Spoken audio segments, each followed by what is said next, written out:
A oração de hoje, o tema de hoje, é aquele que nos lança para todos os demais, para que a gente compreenda as mais importantes orações que foram feitas na Bíblia, né? A oração do Pai Nosso, que é a oração modelo, nos leva para a análise das demais experiências de homens e mulheres que investiram no seu relacionamento com Deus em oração, e por terem investido no seu relacionamento com Deus em oração, experimentaram não só respostas, mas o que é mais bonito, oração talvez não mude, aliás, através da oração, talvez nós não alcancemos o que desejamos, mas com certeza, a oração nos transforma, porque a oração tem a ver com um relacionamento que nós temos com Deus. E eu quero tratar da oração modelo que Jesus nos deu, Mateus capítulo 6, verso 5, Mateus capítulo 6, verso 5, nós temos aqui Jesus ensinando os seus discípulos. Deixa eu falar um pouco, olha aqui, ó. Onde é que ele estava nessa hora? Onde é que Jesus estava nessa hora? Jesus estava no mar da Galileia, na frente do mar da Galileia.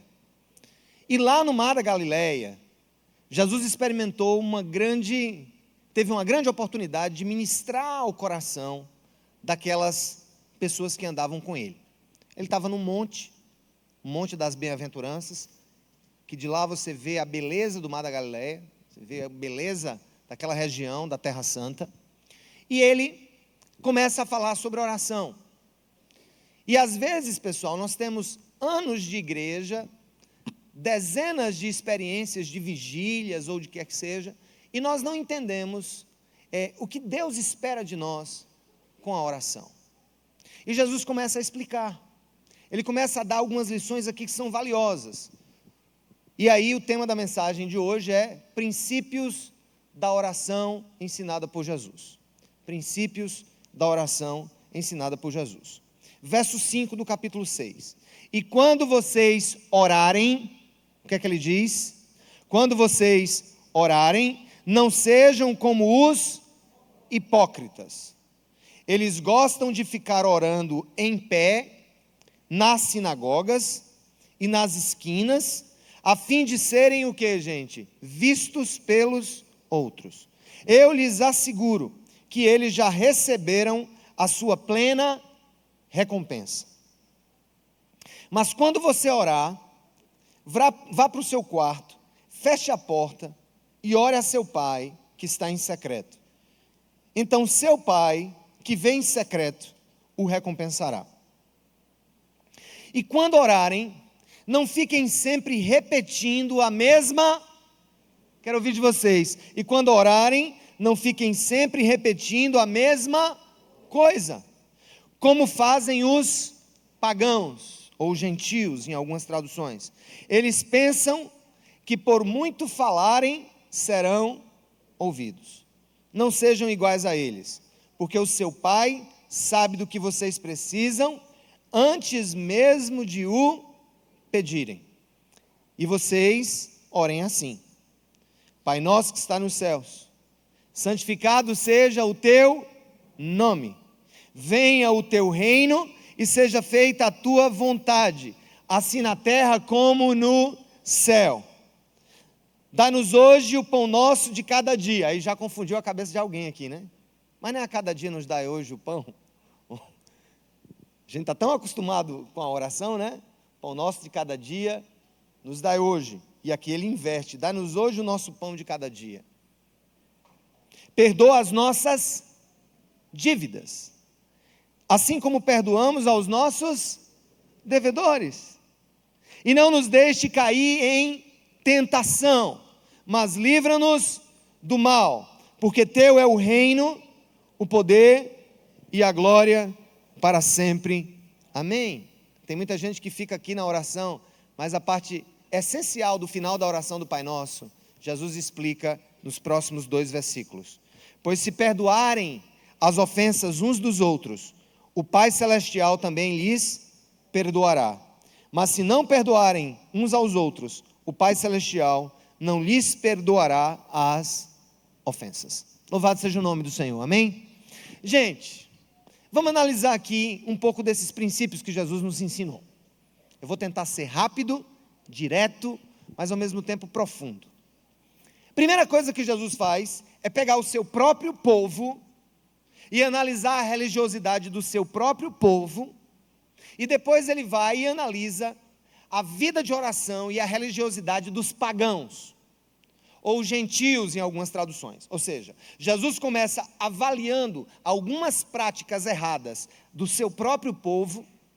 Ele tem uma noção de autoanálise muito profunda, e depois Jesus analisa os erros dos outros povos, que aqui ele chama de pagãos. Sobre o seu próprio povo, ele pega um grupo, de pessoas, de religiosos, da sua própria religião, do judaísmo, que ele chama de hipócritas. E os hipócritas, essa palavra, sem a gente precisar mergulhar profundo, significa aquelas pessoas que usam máscaras. O hipócrita, ou a máscara que um hipócrita usa, a hipocrisia, essa máscara, geralmente vem daquela tradição do teatro romano, teatro grego.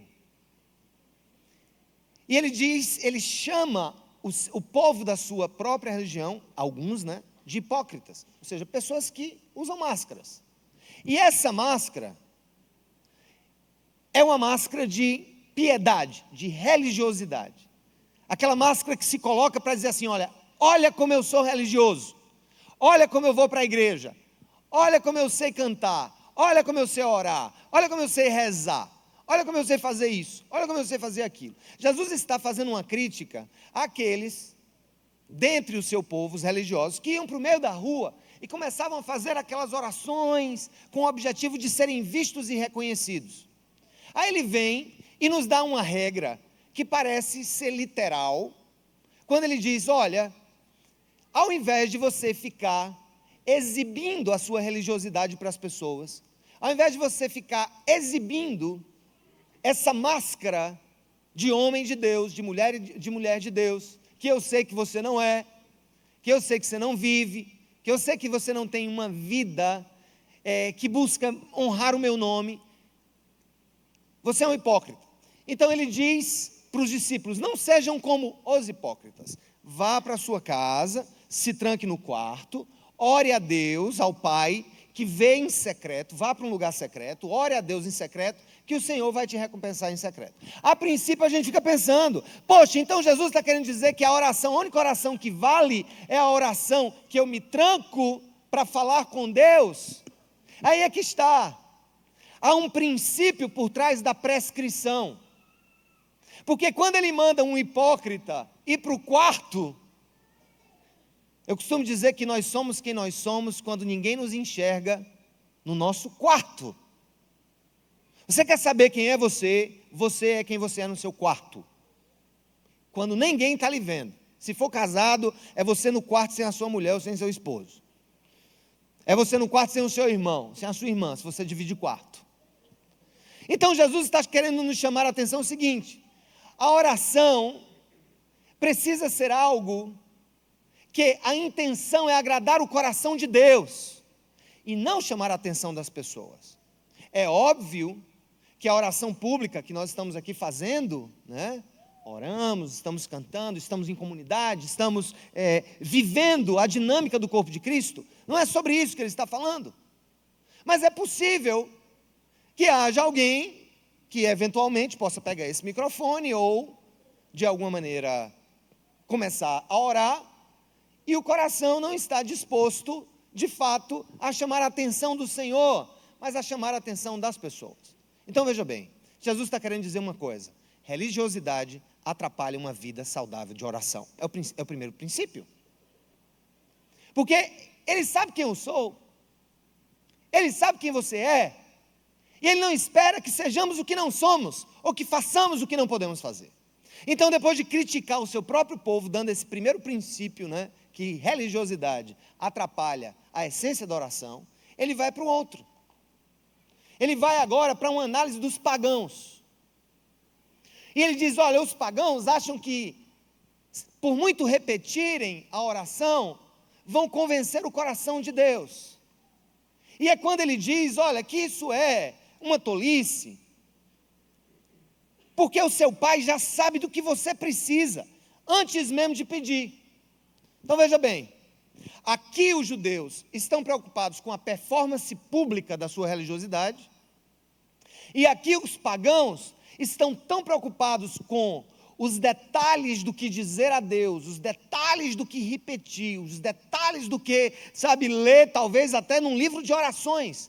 E aí eu fico me lembrando desses filminhos que tem de criança, que eu não sei se você já assistiu, ou que a gente já, eventualmente todos aqui já devem ter assistido algum filme, que tenha, ainda que aquele feiticeirozinho bom, entre aspas, né? Todo mundo já deve ter assistido o filme com o feiticeiro bom, né? Que ele tem um livro, presta atenção, ele tem um livro, e naquele livro tem um conjunto de receitas, um conjunto de orações, um conjunto de técnicas, né? Que ele vai usar para alcançar um objetivo, tá certo?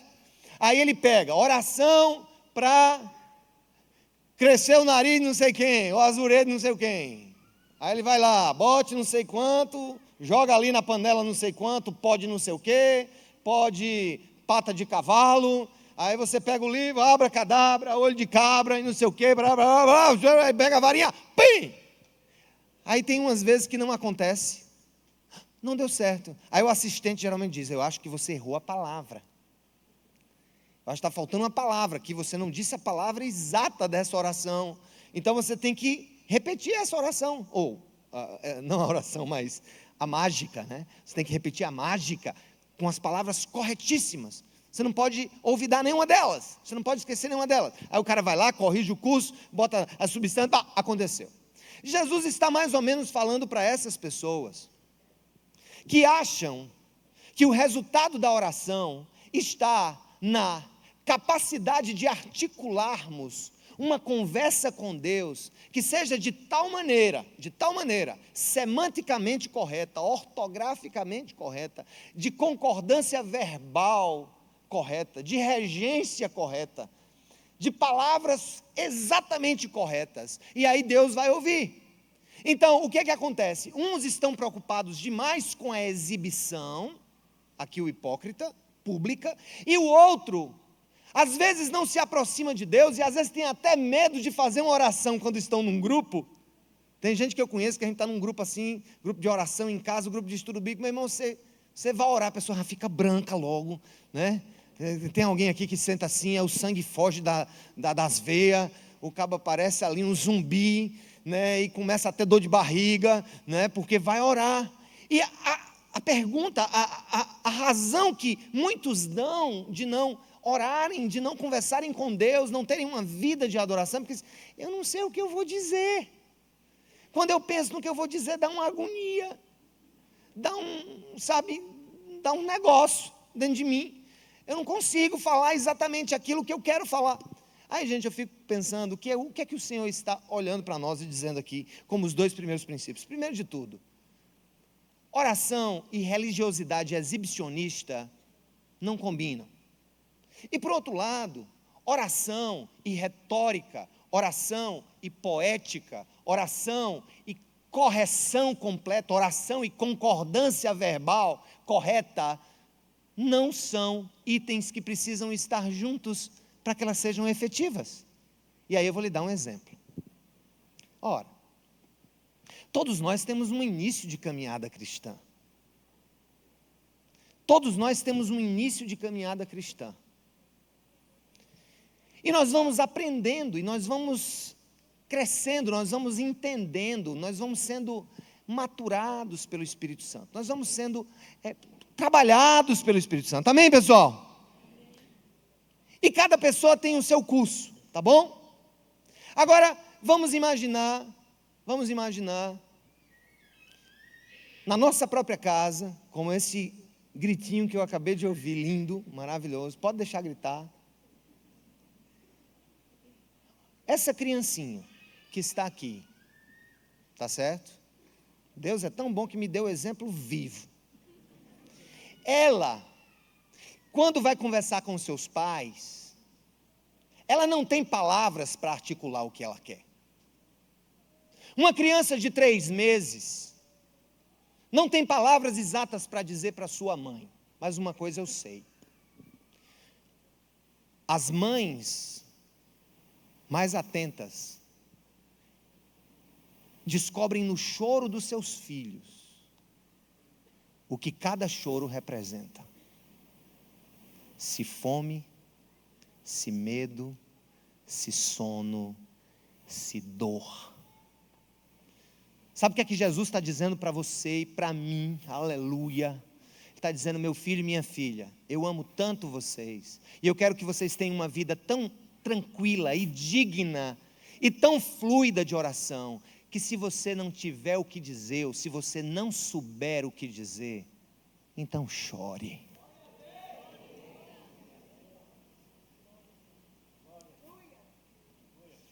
Eu não estou preocupado com as palavras exatas que você vai dizer. Se Deus estivesse preocupado com as palavras exatas que eu vou dizer, Ele estaria desprezando, por exemplo, um analfabeto que articula ali um vocabulário de 1000 palavras, de um intelectual que tem um vocabulário de 10.000 palavras. Porque oração não é questão de palavras, oração é questão de coração. E é o que o Senhor quer nos ensinar nessa noite. Me busque, fale, sorria, relacione-se comigo, dedique tempo, grite, chore se não souber o que dizer. Mas entenda, eu não estou preocupado em atender nem os exibicionistas, nem aqueles que estão preocupados em falar palavras bonitas. Então, meus irmãos, o que é que eu vejo hoje? Talvez a própria igreja de Cristo seja um dos grandes obstáculos para que as pessoas vivam no poder do Espírito Santo, sejam mais simplesmente filhos e filhas, que mesmo quando não tem exatamente a palavra para dizer, o coração fala mais alto do que um dicionário inteiro. E Deus entende a oração do seu coração. Deus entende a oração do meu coração. Deus entende quando eu estou triste. Deus entende quando eu estou choroso. Deus entende quando eu estou feliz. Ele sabe quando eu estou em pecado. Ele sabe quando eu estou pecando. Ele sabe quando eu não estou satisfeito. E o que Ele quer de mim e de você é a tranquilidade de não formatá-lo, porque é isso que o diabo quer. É que de um lado nós pensemos em agradar ou impressionar as pessoas, e do outro lado impressionar a Deus com o nosso vocabulário, com o completo detalhamento da nossa oração. Aí ele vem, depois de dar esses princípios básicos, ele começa a falar de outras coisas, que é quando ele nos ensina então a oração do Pai Nosso. E o Pai Nosso, gente, todo mundo aqui conhece. Todo brasileiro já ouviu o Pai Nosso.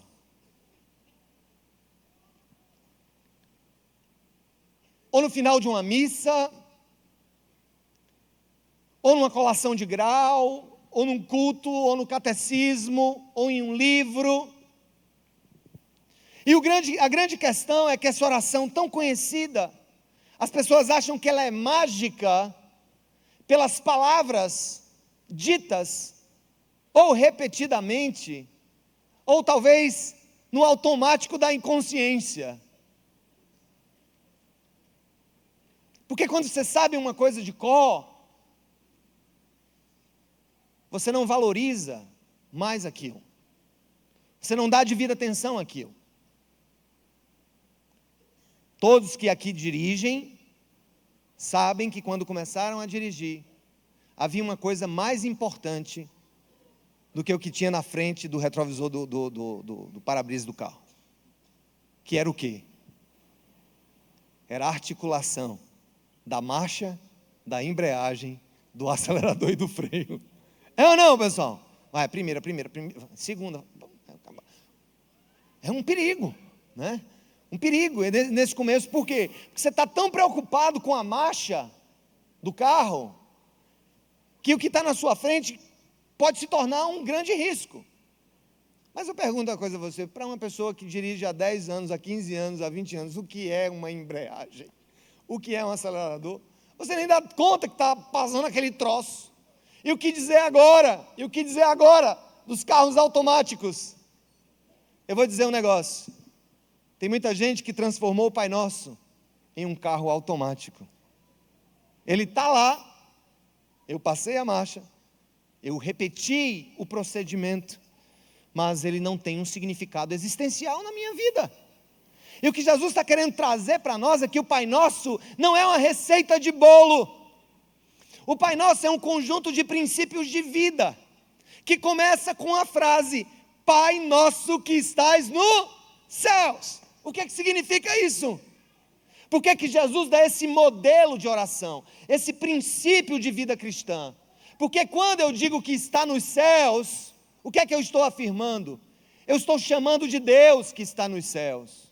Esse Pai que é Deus, que é regente, que é criador, que é onipotente, que é onisciente, que criou os céus e a terra, que criou a minha vida, que tem poder sobre todas as coisas, amém, gente? Quando eu digo que estás nos céus, eu estou dizendo, há um Deus nos céus que rege todas as coisas. O que eu preciso saber quando eu estou orando, não é a frase que estás nos céus, mas a certeza de que o que decorre desse fato, é que com quem eu estou conversando, é o Senhor da história, é o Senhor do mundo, é o Senhor da vida, é o inabalável, é o inatingível, é o incorrigível, é o perfeito, é o Deus da vida e da criação. O que ele está querendo nos dizer, como princípio regente da oração, é que eu preciso estar sempre consciente sobre com quem eu estou conversando.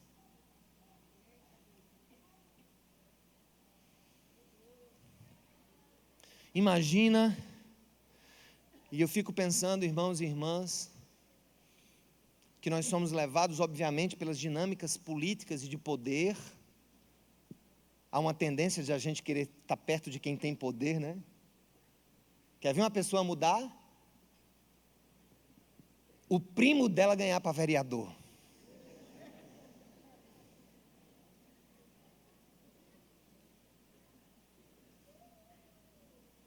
O primo, terceiro grau. Na realidade é terceiro grau da mãe dele. Mas ele muda, porque ele está perto do poder.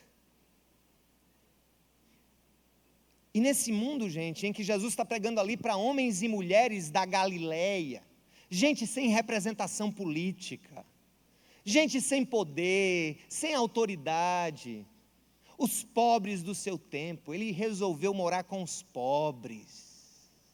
Jesus resolveu morar com os pobres da Galileia, não com os poderosos de Jerusalém, mas com os pobres.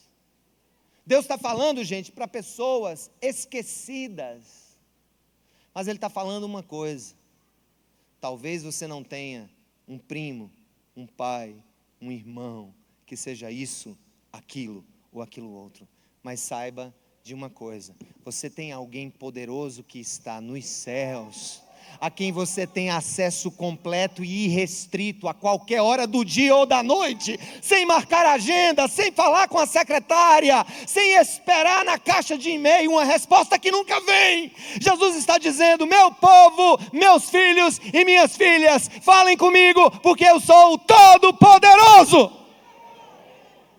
Mas não só isso, eu sou transcendente, eu sou criador, eu sou Deus, mas aí Deus também humaniza-se, e Ele expressa o que na teologia nós chamamos de caráter imanente de Deus. Ele é transcendente porque é poderoso, criador de todas as coisas, mas Ele é imanente, Ele está conosco. Jesus está dizendo que este Deus poderoso, com quem eu posso falar, não é só esse ser magnânimo, inalcançável, poderoso. Ele também é o meu Pai. Na frase Pai Nosso que estás nos céus, Jesus nos ensina duas coisas importantíssimas. Que eu tenho acesso ao Todo-Poderoso, que ao mesmo tempo é o meu Pai. Amém, gente? É lindo demais, não é não? Podia encerrar aqui a mensagem. Pai nosso que estás nos céus, santificado seja o teu nome. Repita comigo. Santificado seja o teu nome. O que é santificar o nome de Deus? Repetimos isso desde criança. Santificado seja o teu nome. Santificado seja o teu nome. Ora, se Deus é santo já, eu não santifico a Deus, porque Ele é santo.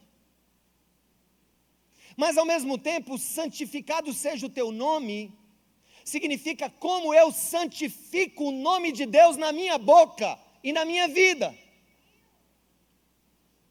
Se por um lado, gente, é o aspecto pessoal da oração, o meu Pai que é o Senhor da história, Pai nosso que estás nos céus, quando Ele diz santificado seja o vosso nome, Jesus está se preocupando sim com o aspecto moral da oração, o aspecto ético da oração, como eu santifico a Deus na minha vida, como eu me aproximo dEle não como alguém perfeito, como eu me aproximo dEle não como alguém pronto e acabado, como eu me aproximo dEle não como alguém que não precisa ser discipulado pelo Espírito Santo, mas como, tendo sido tocado por esse Pai, em razão da graça derramada na cruz, e que me foi imputada como justiça pessoal, como hoje, sendo nova criatura, e Jesus estava falando para os seus, como sendo hoje nova criatura, filho de Deus, filha de Deus, comprados pelo sangue de Jesus, santificados pelo Espírito Santo em nós, como é que nós, na nossa relação com esse Todo-Poderoso, que é ao mesmo tempo nosso Pai, nós o santificamos.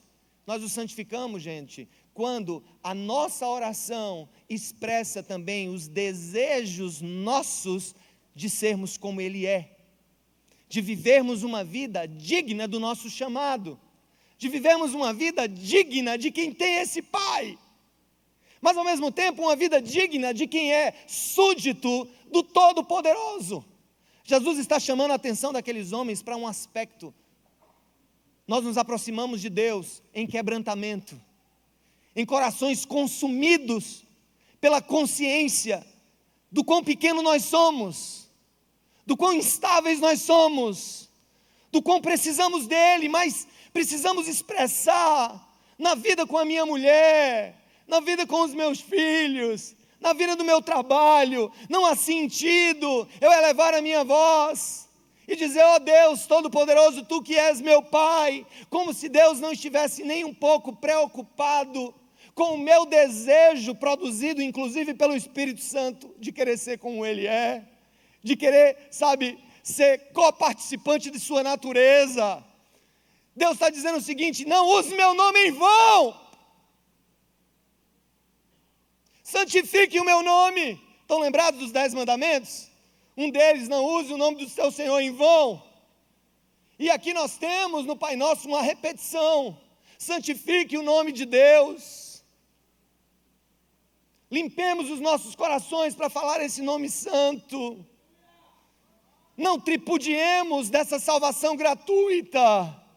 Não façamos desse presente imerecido estorvo. O que Deus está querendo dizer é o seguinte, meus filhos, quando orarem, lembrem-se, vocês não estão apenas diante do Todo-Poderoso que é o vosso Pai, vocês estão diante do Santo dos Santos. Isso não deve nos assustar, isso não deve nos afastar, isso não deve, gente, nos jogar para longe de Deus, mas isso deve gerar em nós o bom temor, o temor saudável, o temor que vem do Espírito Santo, Deus saber que os seus olhos estão em todo lugar, não só para acudir o meu choro, mas também para ver a minha iniquidade, para ver as minhas escolhas erradas, para ver as horas de internet que nós levamos vendo o que não devemos. É interessante que a oração ela é bloqueada por duas coisas, que eu vejo essencialmente. Primeiro, pela falta de confissão. E confissão não é perfeição, é confissão. Confissão, levantar sempre quando cai, levantar sempre quando cai, refazer sempre, reconstruir sempre é o projeto de Deus, não nos prostrarmos na pocilga do erro, do pecado. Mas outra coisa que nos afasta de Deus e que afasta a nossa oração dos ouvidos de Deus, ele vai dizer lá na frente, tem a ver com as nossas relações sociais, tem a ver com as nossas relações com o próximo. A oração, gente, no fundo, é uma busca por relacionamento próximo com esse Deus que é o Senhor dos céus, que é o meu Pai, mas ao mesmo tempo que é o Santo dos Santos. E ele vai e começa a trazer algumas coisas mais. Ele diz assim: venha o teu... Quem pode ler comigo o verso 10? Venha o teu, seja feita a tua vontade, assim na terra como... Quantas vezes você repetiu isso no catecismo? Quantas vezes você repetiu isso talvez na missa, ou nas suas orações pessoais, ou até mesmo em um culto? Venha o teu reino. O que é que significa isso? Você tem noção do que é que Jesus quer que esteja dentro da nossa relação com Ele? O que é o reino de Deus? O reino de Deus é toda a dimensão do domínio de Deus sobre todas as coisas. A justiça de Deus, o amor de Deus, a correção de Deus, a retidão de Deus, fluindo como rios sobre nós, sobre o universo. Gente, eu vou dizer uma coisa, não me estranha um PSDBista, nesse momento, desejar encobrir eventuais crimes desse partido, por algum interesse pessoal, e que venha novamente o PSDB. Não me estranha um petista desejar que tudo que está acontecendo com o seu líder seja um conjunto de falácias armadas em um jogo de conspiração. Não me admira. Não admira que outros desejem que algum outro partido ou alguma outra realidade venha sobre o Brasil. Eu vou dizer uma coisa para vocês. A igreja de Jesus, ela precisa navegar isenta de paixões. Ela precisa ser a voz que denuncia a ilusão e as utopias da esquerda e a opressão da direita. A igreja de Jesus, nós, seus filhos e filhas, vivendo em talvez uma das épocas mais horrendas da história dessa nação, a que se tem notícia. A nossa oração nessa hora, gente, a nossa insistente oração diante de Deus, de joelhos em clamor, não é que venha novamente o meu partido, Senhor, mas que venha o teu reino.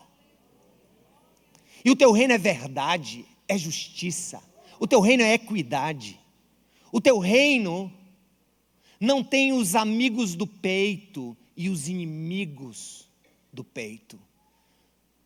Nós, como igreja de Jesus, precisamos incluir nas nossas orações a todo tempo o desejo que clama dentro de nós, e eu vou falar, que Jesus volte, e que Ele estabeleça eternamente o seu reino sobre a terra.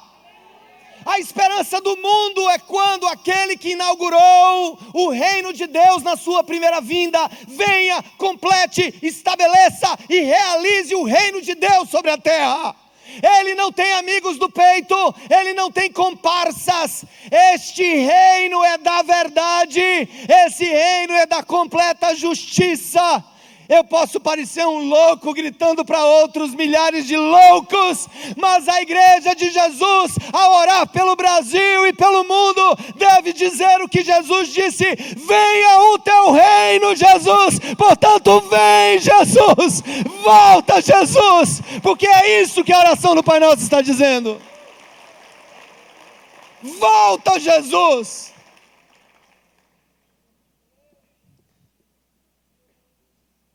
Mas nós oramos para construir os nossos reinos.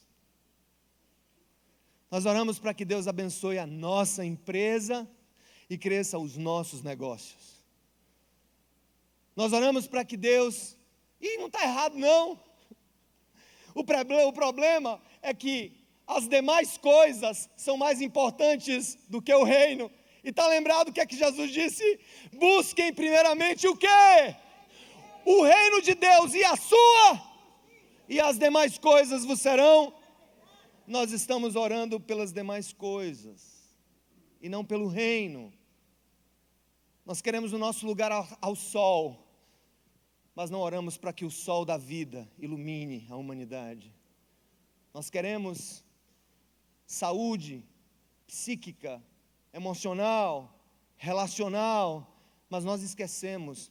Somos uns tolos, essa vida é passageira, somos tolos, por melhores que estejamos aqui, nos igualamos no solo da terra, mas quando nós pensamos no reino, o reino é vida, o reino é ressurreição, o reino é equidade, o reino de Deus, ele diz: haverá um tempo em que eu enxugarei dos olhos todas as lágrimas, não haverá choro, nem pranto, nem decepção, nem derrota, nem enfermidade, nem morte. Esse é o reino de Deus que nós precisamos clamar para que venha. Venha o teu, venha o teu, seja feita a tua, assim na terra como no céu.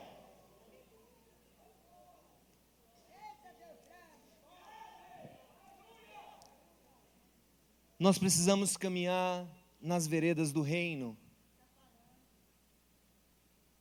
Estamos muito consumidos por tanta coisa, mas não oramos pelo reino. Vem o teu reino, vem Jesus, vem Jesus. A vida como ela é aqui, não é o que tu tens para aqueles que aguardam em ti. Venha o teu reino. Essa não é uma utopia, isso é uma promessa. Aquele que começou a boa obra em vós, há de completá-la. Não é utopia, é promessa. Diga, não é utopia, é promessa. Aleluia. E ele continua, e ele nos leva ao fim, quando ele fala de um coração grato. Nossas orações têm que ser de gratidão, nós estamos virando reclamões. A igreja abre mais a boca para comer e reclamar do que para proclamar o reino. A igreja abre mais a boca para reclamar, para se maldizer, para se comparar com quem ganha mais ou com quem ganha menos. Eu vou dizer uma coisa para você, é incrível. Quantos talvez não estejam aqui pensando assim: poxa, o ar-condicionado hoje está quente, hein? Está frio, nem teve a escolinha. Dei meu dízimo da semana passada, achava que ia ter um serviço bem prestado. E essa roupinha do pastor? E olha, que tem gente que pensou isso quando viu minha roupa hoje. Deus revela, irmão. Revela, irmão, viu? Roupinha, né? Tá bom.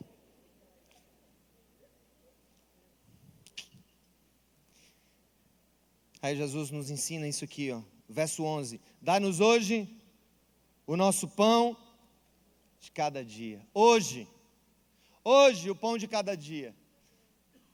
A oração dele diz: me dá o pão de amanhã, Jesus.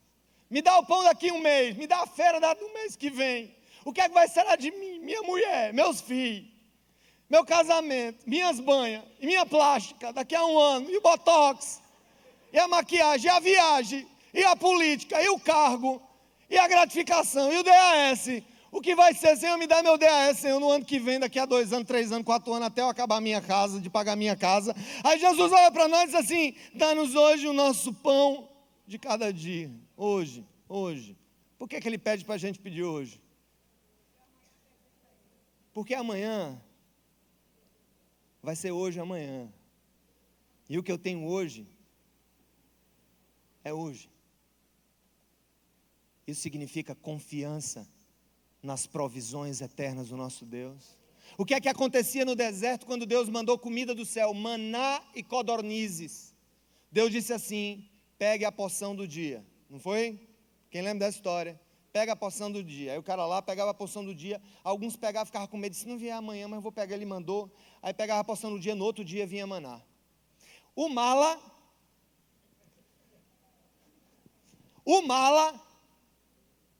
mala, começaram a dizer: homem, eu vou garantir logo a semana toda. Enchia de maná, enchia de comida.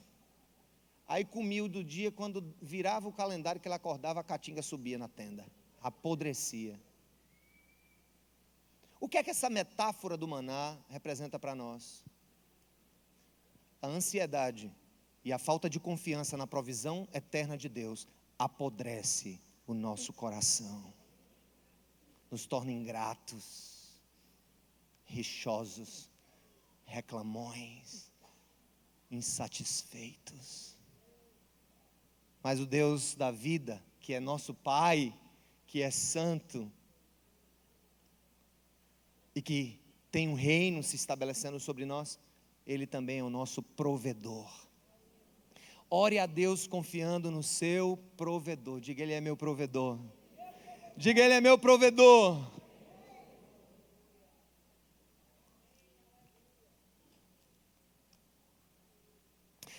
Perdoa as nossas dívidas, assim como perdoamos aos nossos devedores. E não nos deixe cair em tentação, mas livra-nos do mal. Porque teu é o reino, o poder e a glória para sempre. Aí tem muita gente que para no amém e esquece o resto aqui, que vem depois do amém. O segredo da última parte da oração do Pai Nosso vem depois do amém. Olha só, que Jesus vai explicar. Ele diz: pois se perdoarem, leiam comigo, as ofensas uns dos outros, o Pai Celestial também lhes perdoará. Mas se não perdoarem uns aos outros, o Pai Celestial não lhes perdoará as ofensas. Gente, oração, quer um sinônimo para oração? Relacionamento. Hoje eu vinha viajando no carro com meus filhos, e eu estou com um projeto com um grupo de pastores. A gente todo dia tem um horário específico que a gente ora. Toca o alarme e vamos orar. Pode estar no trabalho, é feito muçulmano. Muçulmano, eu admiro no muçulmano praticante. Sabe o que eu admiro neles?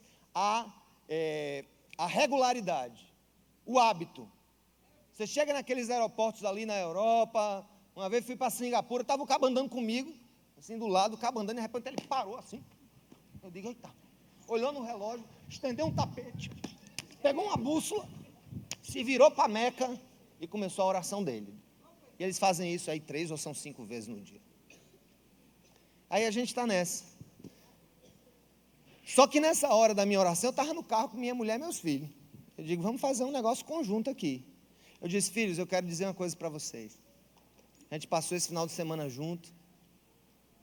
E uma das boas partes desse tempo, né? É a gente estar junto. É a gente se curtir. É a gente saber que o outro está ali. Que aquele tempo foi separado para aquilo. Ou para estar assistindo televisão, ou para estar conversando, ou não. Ou para estar contando uma história, ou para estar falando besteira. E quando você tem 2 filhas adolescentes, de vez em quando são uma besteira. E a gente acha graça com as besteiras. E eu disse: uma das coisas, minhas filhas, aqui, é a gente exercitar a gratidão ao Senhor. Vamos só louvar, vamos só agradecer, não vamos pedir nada. E passamos ali aquele tempo todo no carro, e louvamos, e choramos e louvamos ao Senhor por tudo aquilo. Essa dimensão relacional que nós temos com Deus na oração, de pai para filho, de brincadeira, talvez a tua experiência paternal seja um tanto quanto travada. E nós muitas vezes transferimos o nosso ideal de Deus, dos nossos pais, para Deus. Eu vou dizer um dado aqui para vocês. Não é absoluto, mas é recorrente. Muitos jovens, muitos meninos, que têm dificuldade de entender a paternidade de Deus e se aproximarem de Deus como Pai, de o amarem, é porque não tiveram uma relação saudável com os seus próprios pais. No final das contas, a gente está aqui para se relacionar, amém, gente? Para se conhecer, para se abraçar, para orar um pelos outros. Para isso existem as conexões, os grupos menores na igreja. Mas Jesus está falando de uma coisa muito importante. Ele está ligando o êxito do meu relacionamento com Ele. Ele está ligando o êxito da minha vida espiritual com o êxito dos meus relacionamentos interpessoais. Como assim, pastor? Quando é que ele disse isso? Ele usou um dos grandes problemas que nós temos nos nossos relacionamentos, que são as mágoas acumuladas no nosso coração. Pessoas que nos fizeram mal, parentes que nos fizeram mal, experiências catastróficas na nossa família, caos que podemos ter vivenciado em outras coisas. E muita gente aqui que está me ouvindo hoje, escutem, aqui tem um princípio de Deus para nós. Não espere ter uma vida plena com Deus se você não tem uma vida plena com o próximo.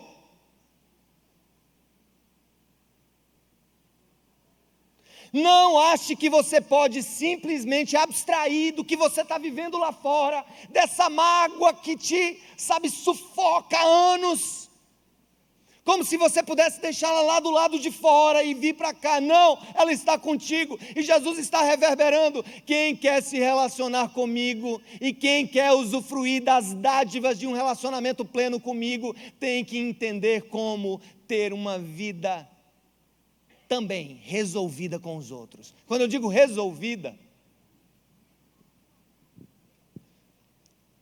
não é que Deus está dizendo, para você se relacionar bem comigo, as pessoas têm que te amar. Não. Porque você não tem domínio sobre o que as pessoas fazem, sobre o que as pessoas dizem, sobre o que as pessoas pensam. Nós não temos domínio, eu não tenho domínio. Tem gente que gosta de mim de graça, passa por mim, pastor, eu gosto de você de graça. E tem gente que me odeia de graça. E outro que paga alguns tostões. Não sei. Agora uma coisa, a Bíblia diz: no que depender de vós, tende paz com todos. Todos. No momento que eu souber qual é a razão, eu vou pedir perdão, eu vou tentar resolver. Se for algo justo, eu farei. Agora uma coisa, eu posso não ter controle sobre o que os outros sentem por mim. E Jesus não pede aqui: perdoa os meus pecados assim como os outros perdoam os meus. Jesus diz: perdoa os meus pecados assim como eu perdoo os dos outros. Você não tem controle sobre o que as pessoas sentem por você, mas o Espírito Santo te dá controle sobre o que você sente pelas pessoas. E se o Espírito Santo te dá controle sobre o que você pensa sobre as pessoas, e se Ele coloca um coração tranquilo, transbordante de perdão, transbordante de misericórdia, não um coração fechado, amargurado, carregado de mágoas, que se apertar sai fel, que se apertar sai, sai salmoura podre.